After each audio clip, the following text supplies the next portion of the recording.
Look, we've followed this and there is no link between induced abortion and breast cancer.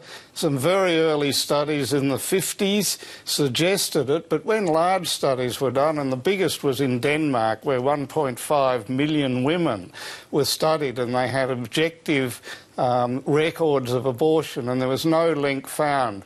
Likewise, a very large study from Harvard studying nurses has found no link at all, and subsequently it was found that the earlier studies were biased because women with breast cancer were more likely to talk about their abortions than women that did not have it. So we have very large studies that show no link at all, and that's what we must base our opinion on the evidence.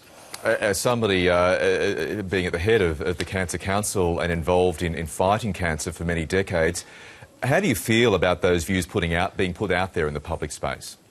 Well, look, I think the problem is it takes away from the messages of what you can do to prevent breast cancer. And although you can't control your family history, there are things like healthy weight, which is diet and exercise, reducing your alcohol consumption, and, of course, when you get into the appropriate age of 50 and above, taking part in the screening programs for early detection. So we don't want false information to get in the way of things that people can do that we know from the evidence will reduce their risk of breast cancer.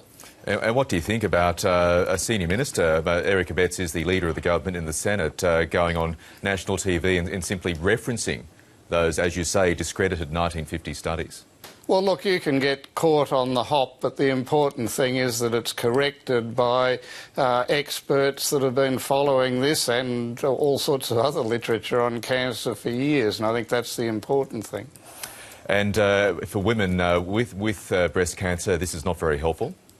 Oh, not at all. It highlights something negative and you know, there could be feelings of guilt and so on. So really we've got to make it very clear that the scientific evidence does not support this, and a few early studies in the 50s have been overturned by subsequently better done large objective studies.